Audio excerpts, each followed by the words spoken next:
ตอนนี้ทำแก้วอีกคือสมากยังหาอยู่บ่บางคนอยู่ แม่น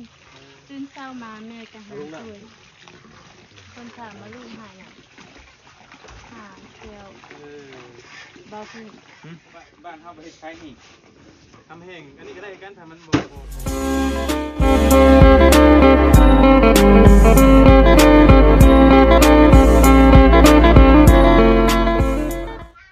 ตอนบ่ายเนาะอากาศก็ร้อนมุกเข้าพี่หน่อยเนาะก็ดื่นเท่าว่าเพิ่งกราบทักทายเด้อพี่น้องเด้อเนาะกราบทักทายสบายดี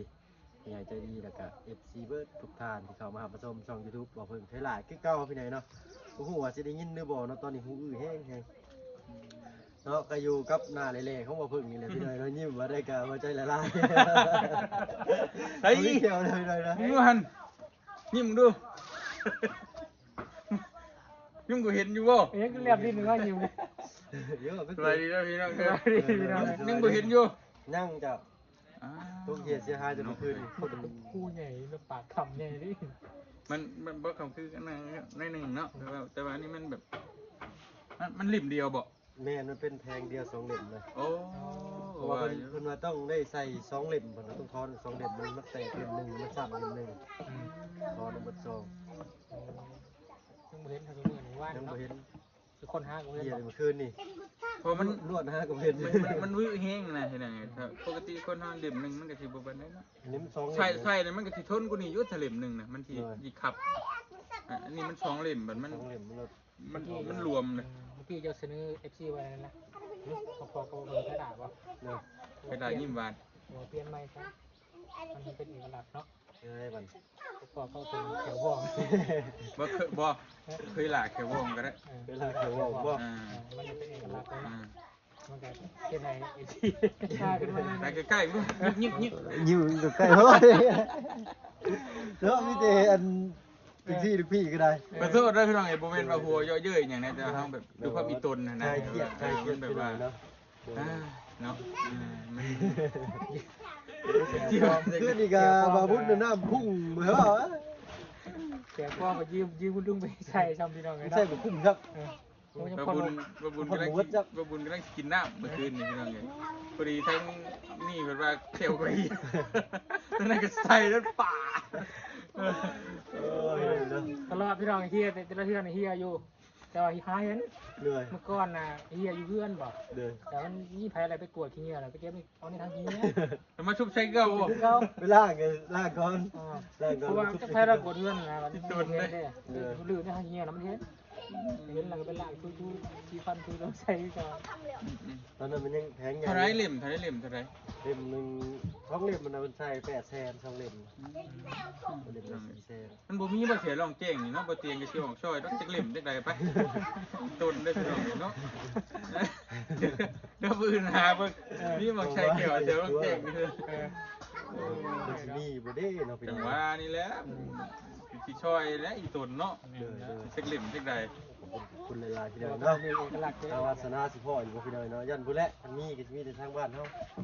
ทางบ่เห็น บอกมันต่อกับเจ้าอยู่ได้ทำไมเขาต้องว่าอะไร เนี่ยมันออกแนวตลกเนาะ ลกไปแล้ว แบบเป็นคนที่แบบว่า เป็นคนที่แบบให้อันเฮ็ดให้ทีมงานได้หัวย่อนนะ คลายเครียด คลายเครียดผ่อนคลาย ไปพี่ แต่ น้อง เฮาก็บ่จะเป็นได้นะเพิ่งเนาะเฮาแบบแม่นอยู่หมู่หัวเฮาบ่ขี้ได้เนาะ มันก็บ่ได้ถึงว่าสิเฮ็ดให้เฮาแบบใช้ชีวิตยากขนาดแต่มันก็มันบ่มั่นใจ มันบ่มั่นใจได้ เพราะว่าเขียวหย่ำไปลีเฮาเขียวในอยู่เลยแต่ว่านี่แค่เหียนมันก็บ่ได้ถือว่าเหียนเจ้าเนาะมันถือข้างๆมันก็ได้อยู่ เวลาเฮาเว้าหายังมันก็ยิ้มมันก็บ่ร้อยนะมันก็ประมาณ80%มันก็ยุ่มไว้อยู่ แต่ว่าบ่ได้เสียความมั่นใจนั่นแหละก็บ่ดี เสียไป เมื่อก่อนตอนที่ว่ายังบ่ได้ใส่กันเป็นแขวสั่นเฮาก็ยังยุ่มไว้อยู่นะพอมันหลุดไปเลยคือสิเมื่อมันหลุดเอาหัวปอนมาชมวิวสิบ่ดังวูบวูบ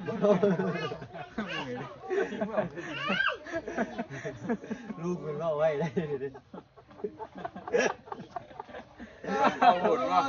เดี๋ยวว่าเอาคอปอนมาชมวิวยิ้มมันดังวูบวูบคือปวดน้ำหน้าแล้วลมพัดมันสิดังซั่นนะพอดีคิดไว้เองครับ เว้ากับหมู่ก็บ่แห้งบ่ได้แล้วยันน้ำลายมันฟุ้งอะนะเดี๋ยวมันกระเด็นใส่หมู่นะพี่น้อย แคล เนาะ เซียมมันไปเลยแคลเซียมเนาะ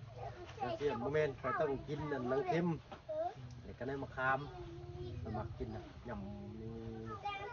บ่ย่ำบ่ถ้าคนแขวดีมันบ่ มันเขียวแตกนะบ่ มันแตกนั่นแหละแคลเซียมหน่อย เนื้อ แต่ต้องซื้อแคลเซียมกินเด้อต่อไปเด้อ เนื้อ แคลเซียมเบิดละอาหารทายาทบอกอาหารเสริมแคลเซียมเป็นเม็ดมันจะเป็นเม็ดแม่นี่สุขภาพแม่นเฮาสิเฮากินมันเสริมแบบคือคนได้ลูกคือกันแล้วก็ซื้อให้เมียเคยกินอยู่คนได้ลูกเนี่ยมันจะสิเบิดแคลเซียมเป็นลายเมียเคยเสียไปลายไปใส่วุ้ดมันลาย สิลองซื้อเงินไว้อยู่เฮือนก่อนพี่น้องตรวจจังได๋พอได้และลูกเมียเฮานำแน่และแบ่งกันกินทั้งลูกทั้งเต้าเนาะยันว่าลูกได้กรรมพันธุ์มาได้ได้พี่น้อง พ่อกินเนี่ยพอเด็กน้อยเด้กินได้แต่ผู้ใหญ่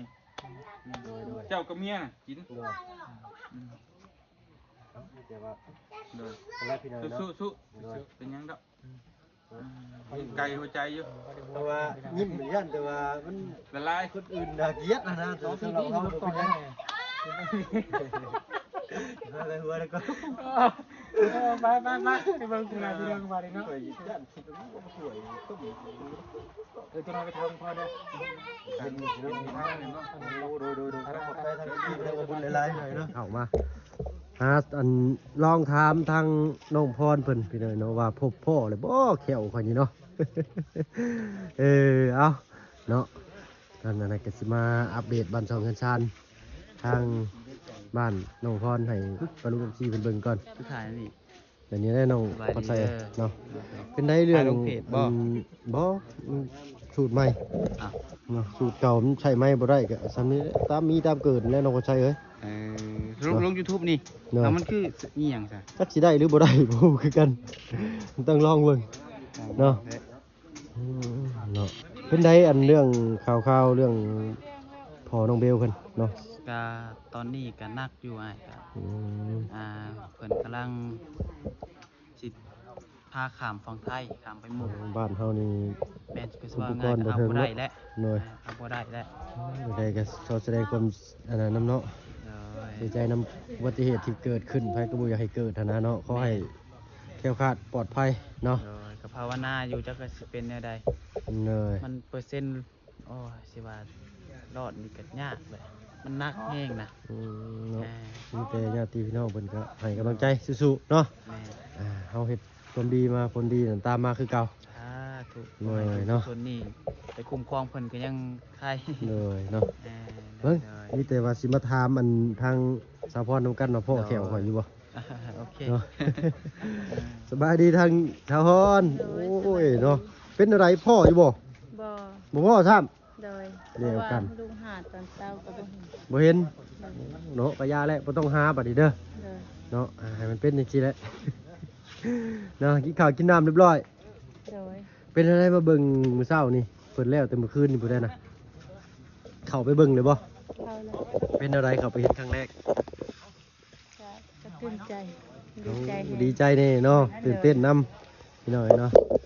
เอาปกติแล้วข่อยเห็นข่อยก็ยังอันใส่ล่ะได้อยู่บ่ล่ะมัน สปอนเขาในบ้านนี่เขาเพิ่งเขาใน โดย มันเป็นจังหวะที่ โอ้เนาะ โอ้ยรู้ว่ายังเลยแถวแตกครับ ปานนั้นปานเบา เฮ้ย เตี ค ย น ง ก็ได้สั่นเลยมัน ปานเบาเตียงย่านนั้นเป็นขางวัน แล้วเพิ่นนี่สิไปใส่เกลือจัง อ๋อโถ่เบิ่งน้ำได้ได้ฮะพ่ออยู่บ่จัก แขวนะ พ่อแก้วก็ เฮ้ยเดี๋ยวๆๆใช่ แม่นบ่ ใส่ใส่ แม่นบ่บ่ยาวแม่นบ่ โอ้ยบ่ว่าเต้บ่ยาวเอ้ยต้องบ่ได้เด้อ้ายคุณวัฒนาทางมันได้ไปปั่นให้ได้ เบิ่งต้องยิ้มเมื่อข่อยสิเบิ่งเด้อเดี๋ยวกันเห็นยักอีก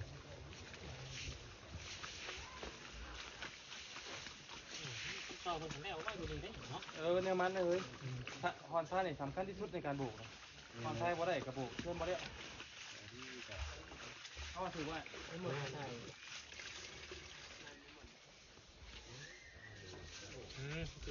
ถือกระยะนะที่เราอยู่เห็นขึ้นต่ำบ่ได้นะ ริงเลยมาตักไอ้เลย ยังบ่เห็นบ่แขวบ่เพิ่งเอื้อนน่ะ บ่ซอกอีแม่ก็ซอกคือเลย คือบัตรทั้งทางแม่คือบัตรทั้งอันเฮ้ยเขาบอกมาดิ ทองแล้ว เต็มแล้ว โอ้มันเต็มแล้ว อย่ายกอ้อม มายกแม่เดี๋ยวอม ยกยกอ้อม ยกอม โอนลงหน่อยบอกมันเนี่ย เอาว่ามันลงถึงน้ำกระเด็นยกออกมาที่หมด บ่ถึงน้ำแล้ว ยังบ่อีกบ่ยัง ยังไม่ได้จ่ายเนาะค่ะจ่าย ใช่ไหมไอ้บุ้งเลย ยังว่าเมื่อกี้เจ้าของทายมาพี่ละเพิ่นเอากระโทรให้ไอ้ละเพิ่นบอกให้โทรหาเพิ่นอะไรเพิ่นโทรมาเทื่อนึงเลย เบิ่งเอาบ่ลุงเบิ่ง ประมาณนี้เนาะยังประมาณ ไม่ก็จักได้หรือบ่ บอกเบา ไม่ล่ะสิบ่ได้พี่น้อยเนาะนั่นก็เป็นไม่โทรศัพท์ มาหาเราเพิ่นว่า เบาจานบอกมาเบาเตียงมานี่นะ โอ้เนาะ เบาเตียงลมโทรศัพท์ลมโทรศัพท์ ครับลุงมันเข้าไปเบิ่งในกันพี่น้องนะนะศึกษาข้างนอกก่อนเนาะแต่ละที่นี่แต่ละบาดเนี่ยเอา ยาวเก่งนะเนาะมันหันเจอเลยครับบ่ยาวมันเจอคำอยู่ในพื้นเลยบ้านได้ตอนมา2 เรียบร้อยบ่อ้ายมื้อนี้ข้างนอกนี่เนาะแล้วเลยเนาะข้างนอก ครับ นี่ รับประกันแล้ว ขอไปเลยเนาะเนาะ2 คืนเลยเป็นวัดนี่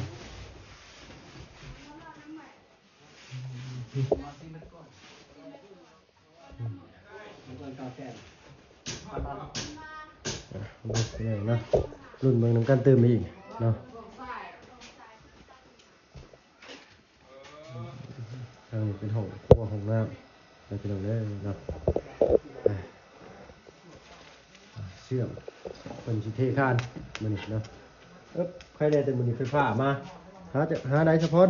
โทรศัพท์ โอ้ โทรศัพท์นี่ก็บอกคุณเด้อ โทรศัพท์โบกปูนโทรศัพท์อาบน้ำปูนที่ไหนนะแล้วหมู่บ้านนี่ไปเลยเนาะหลังคาเพิ่นก็ได้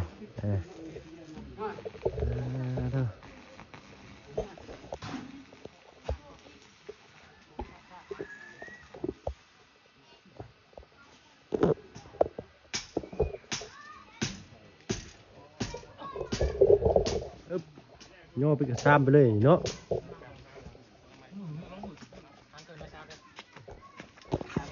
บอก10%ลงตามเรื่องมา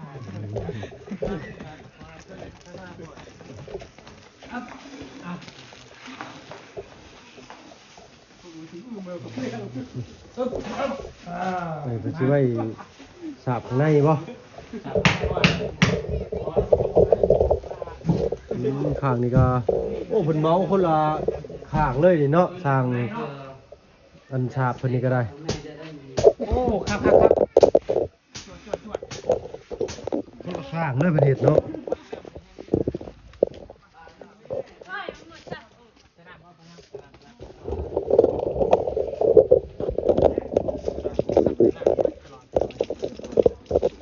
เย็นครับเท่ๆได้ใช่มาครับไม่สิตักมา มีคนตักแล้ว ตักบ่มาลองวะไล่ได้บ่ยาวได้เลยยังบ่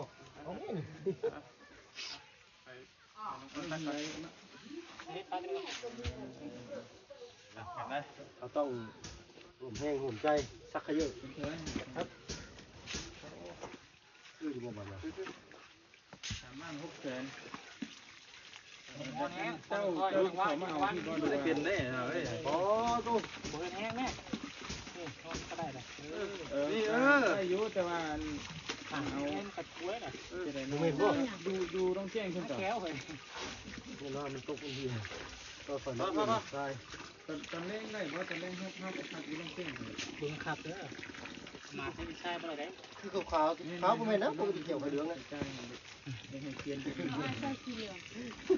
แก้วเหลืองไม่แก้วเหลืองแก้วบ่ได้แป้งฟัน ใช่กับบ้ากับบ่โอ้ยเนาะ ครับ แกน้องค่ำ เป็นค ตั้งบ่เป็นดีเนาะเพิ่งตายฮอนทายก็บ่เป็นจังหวะจังซี่ โมเมนต์ เจ้าอ ต้ อ อก งคนละข้างคิดจั่วจั่วจะได้ตู้ เจ้าออกอีกเด็ดนึงซะบ่ ก็แข็งบ่มีเกียรติกันนี่เนาะ หลายเขียวแล้วนี่ บ่ว่าแล้วนี่โอ้ย เจ้าบ่ฮู้บ่คอยดีแหละทางนั้นก็สร้างก็ มันก็ สิพูดบ่บ่ได้เป็นสร้างเพิ่นหรอกบ่ บ่ได้ก็สร้างแล้วกันเนาะ เป็นสร้างต้นทุนเงินสร้างตัวสร้างโรงกรรมผสม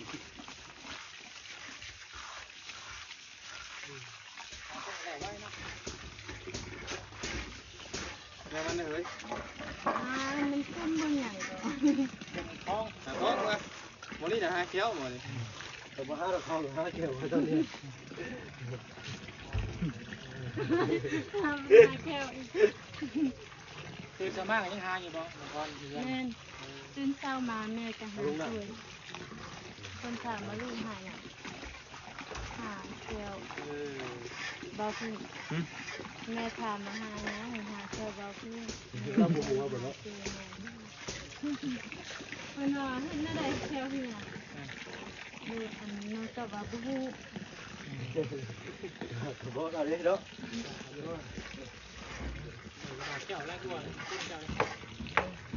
ประมาณนี้ก็สิไหนบ่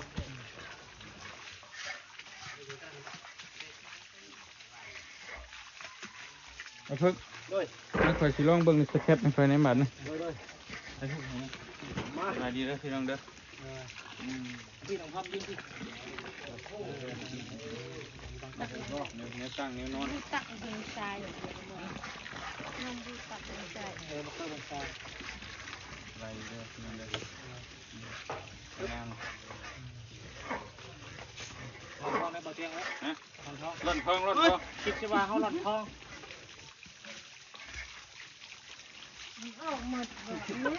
เนาะบ่เป็นจังหวะแท้เลยเออมันทันได้เข้ารอกการแต่ก็ใจเย็นก็บ่เหงาเนาะ แท้ มันทันได้เข้าจังหวะกันดิ เป็นระบำกว่า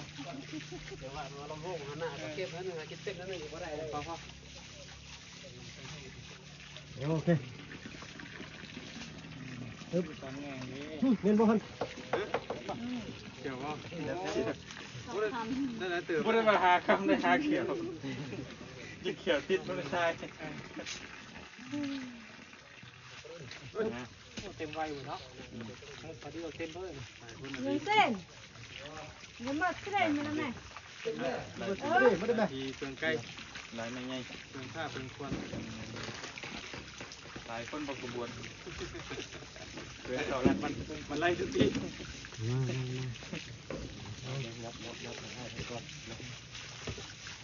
ช่วยกันน้องนะ คนละมา ปึ๊บ ได้ยังบ่เต็มก็คือใส่น้ำเนาะเฮ้ยนะพี่เนาะ เอามาถึงเอาไงเลย บ้านเฮาประเทศไทยนี่ ทำแห้งอันนี้ก็ได้กันทำมันบ่เปียกมันขึ้นนี่ฝน ใส่น้ำได้บ่เตียงง่ายกว่าได้ แต่ว่าอันนี้มันพอกระเทินเนาะ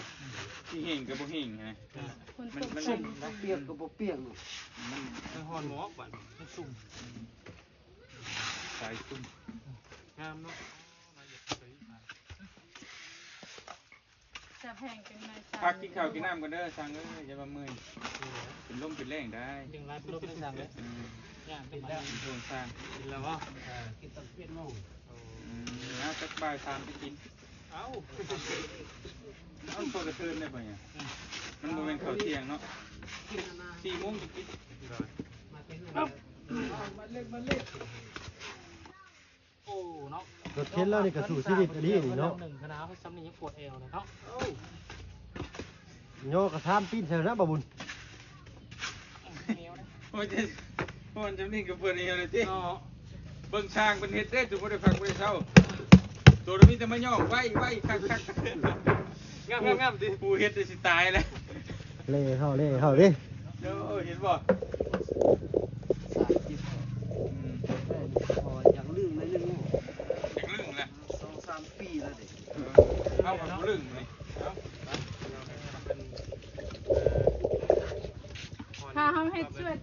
เฮานะเด้อ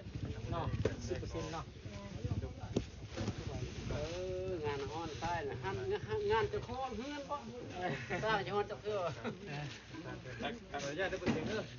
ตามมีสมองอย่างเดียวนะ ไปไทยอีกมันก็ฉีดหน้ามันดู ไปมาสิไทย ใช่เห็น กันเหนียวแล้ว ใช่นี่ก็ได้นี่เดี๋ยวน้ำไปที่เลยคักอยู่ รั่วเนาะ โอ้ง่ายดีเลยนี่ เนาะเดียวนี่ น้ำง่ายยังไงน้ำ โอ้ได้การ เพราะว่าก็มันโบเทน้ำมันโยงปวดแขนกระโบออกออกก็แหลกๆพอมันโบออก ปุ๊กแน่นอนพอเนาะ ตุกปูทำปูมือนี่ก็เอานะ มือเขานะ เขียวใครบ่เขียวใครบ่ บ่พอ ท้อง โอ้ยโอ้คนเดิน เอาไปยังได้เขียวจะนะอ้วน โน้ คงไปยังได้นะ โหเลยคันว่าเห็นเขียวนี่ก็สิดีใจอยู่เห็นท้องก็สิดีใจกว่าอีกข่อยโน้ เอาไปขายท้องไปใช้เขียวไหม โอ้ เห็นท้องเป็นยังดีกว่าเขียวเก่าได้เรียบเก่าแล้วทิพย์ไปซะ เพราะว่าทองมันได้หลายก่อน หัวแล้วยิ้มด้วยยิ้มทีไรใจละลายทุกที ยเด้อ